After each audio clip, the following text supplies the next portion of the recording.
అందరికీ నమస్కారం అండి. పత్రి సార్ ఎప్పుడు వశిష్ఠ గౌతమి గురించి అది డైమండ్ అని చెప్తూ ఉండేవారనమాట. తాజ్మహల్ అదొక తాజ్మహల్, ఈ వశిష్ఠ గౌతమి ఈ ప్రపంచానికే ఒక తాజ్మహల్లా ఉంటుంది అని. అంటే దాని నిర్మాణం ఇప్పుడు తాజ్మహల్ ఎలా అయితే చెప్పుకుంటారో అంత గొప్పగా ప్రపంచ దేశాలు చెప్పుకుంటాయి, అంత విశిష్టత దాంట్లో ఉంది అని. మరి దాని ప్రకృతిలో ఉండటం, అలాగే పంచభూతాలు అని మనకి చెప్తూ ఉంటారు.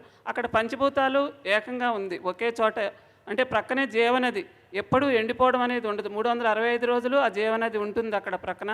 అలాగే ప్రకృతి చుట్టూ పచ్చని పొలాలు, ఆకాశం, శక్తి, అక్కడ మన పిరమిడ్ శక్తి, అదే అగ్ని, ఇట్లా ఆ వాయువు చుట్టూ మనలోనే ఉంది, ఆ చుట్టుపక్కల అంతటా ఉంటుంది. అలా పంచభూతాలు మనం అక్కడికి వెళ్ళినప్పుడు అంటే గాలి, నీరు, వాయువు, అగ్ని అంతా. మరి అలాంటి ఆ ప్లేసు ఎంత అద్భుతమో ఒక్కసారి ఊహించండి ఊరికినే.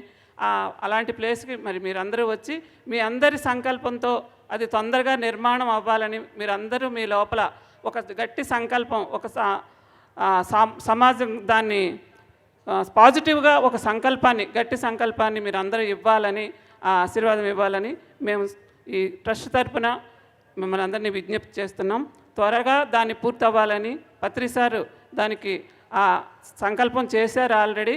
మళ్ళీ ఇక్కడే ఉన్నారు ఆయన, మన అందరిలోనూ ఉండి దాన్ని తొందరగా పూర్తి చేయిస్తారని నేను సభాముఖంగా మీ ద్వారా తెలియజేస్తున్నాను. Thank you.